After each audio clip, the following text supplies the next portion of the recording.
Yan po. Maggata po kami ng isda. Yan. Nalagyan na po yung sibuyas, bawang, luya, sili, saka suka. Yan po. Ang gagawin po namin ay lalagyan muna namin na papaksiw muna namin tapos lalagyan namin ng gata. Yan. Yan po isda.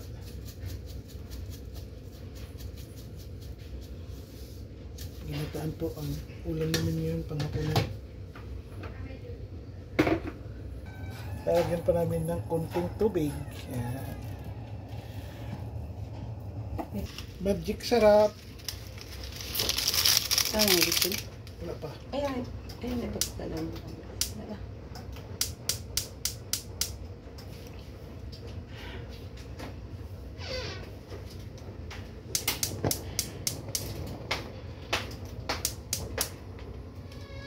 Ayan po.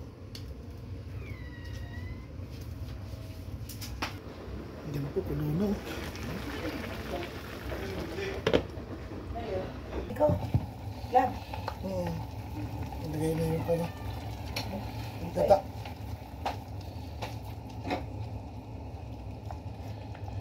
Ilagay na yung gata.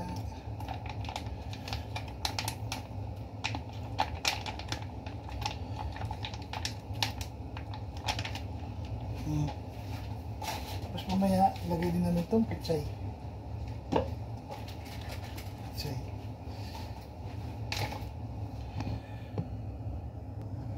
Yan po, kumukulo no. Sunod natin itong tangkay ng pichay. Walahan natin yan.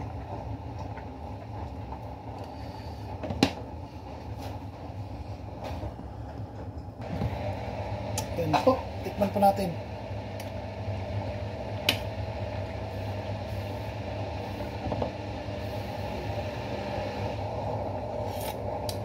Ayos na, perfect. Sarap pa ba? Perfect ba? Ayun, tignan na natin to.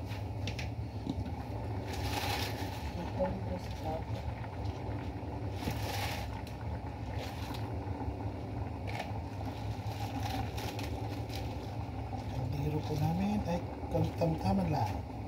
So, gawin natin ng paraan para maging kasya.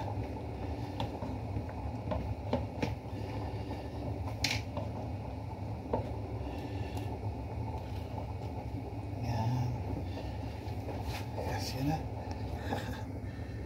Pa. Yan po, luto no. Kain na po tayo. Kain. Okay.